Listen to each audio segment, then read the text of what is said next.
जय हिंद, जय भारत, जय छत्तीसगढ़। स्वागत है आप सभी का एजुकेशन हब में। आज की कक्षा में हम लोग देखेंगे विजयनगर साम्राज्य के कुछ स्मरणीय तथ्य और उसके बाद फिर शुरू कर देंगे भक्ति आंदोलन।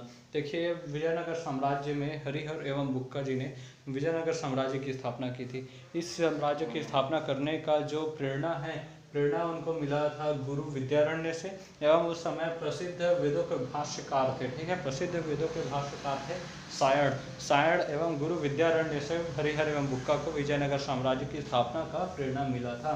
देखिए, हम्पी जो है उसे हस्तिनावती के नाम से जाना जाता था पुराने समय में, जो कि कर्नाटक में स्थित है। यह विजयनगर साम्राज्य की प्राचीन राजधानी का नेतृत्व करता है। ठीक है, यानी कि राजधानियाँ तो बाद में पहले बदल दी जाती है, लेकिन जो मुख्य राजधानी है उसका नेतृत्व करता है कर्नाटक का हम्पी।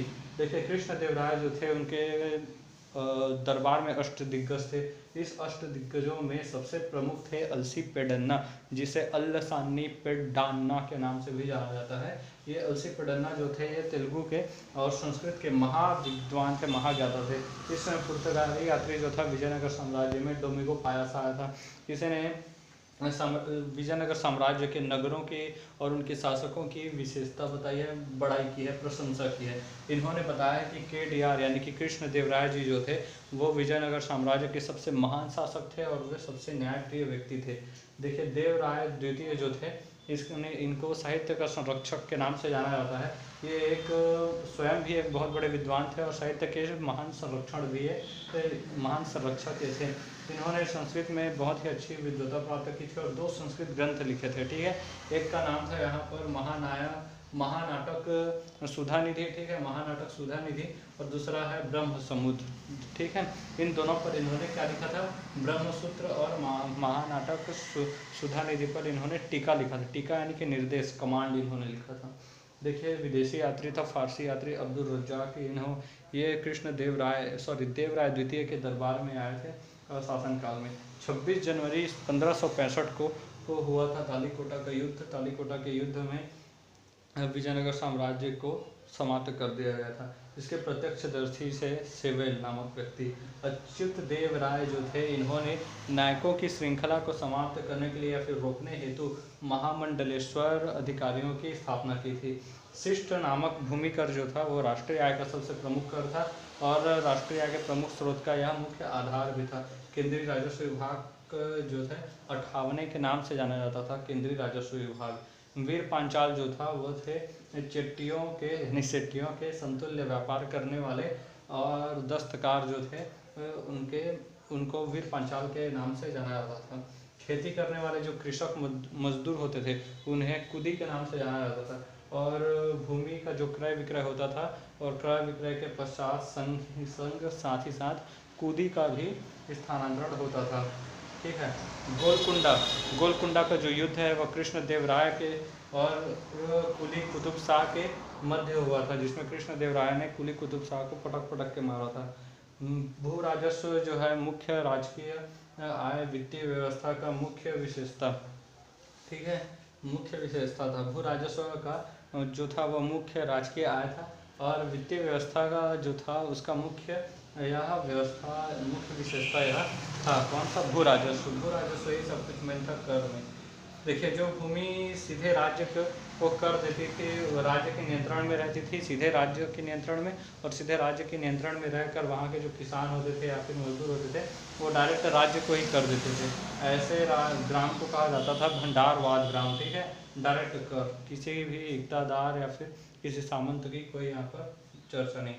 अल्लसानी पेडन्ना जो थे वो उस समय के प्रसिद्ध कवि थे, मतलब क्या थे, आंध्र कविता के पितामह भी इन्हें कहा जाता था।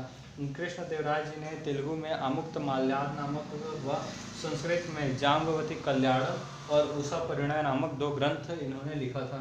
देखिए, सदाशिव राय जो थे उनके अभिलेखों से यह सूचना मिलती है कि उस समय जो नाई बाल काटने वाले बार्बर सैलून, ठीक है, वो नाइयों की व्यावसायिक कर को इन्होंने पूरी तरह से माफ़ कर दिया था। व्यावसायिक कर जो लगते थे, कोई व्यवसाय करना है तो टैक्स लगेगा ही, तो टैक्स को इन्होंने मुक्त कर दिया था केडीआर ने। ठीक है, उस समय नायंगर प्रथा और दंड ग्राम अधिकारी बनाए गए थे। देखिए, यहाँ तक विजयनगर साम्राज्य जो है समाप्त हो जाता है अब हम लोग देखेंगे भक्ति आंदोलन। भक्ति आंदोलन जो है वो 600 से लेकर 800 ईस्वी तक चला, ठीक है, आफ्टर डोमिनेशन। देखिए भक्ति काल की आवश्यकता इसलिए पड़ी क्योंकि आज से 2500 वर्ष पूर्व यानी कि 2500 वर्ष पूर्व जो है जैन धर्म और बौद्ध धर्म में भगवान गौतम बुद्ध और भगवान महावीर जैन आ चुके थे।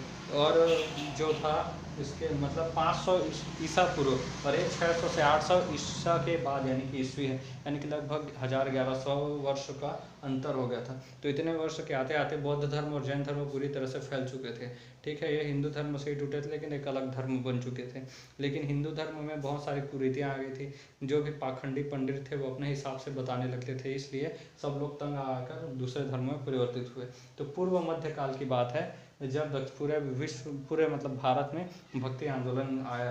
दक्षिण भारत में वर्ण व्यवस्था थी, ठीक है, जाति पात छुआछूत ये सब था, और इन सभी को भक्ति आंदोलन इस समय प्रारंभ हुआ और हाई लेवल पर चला गया, ठीक है।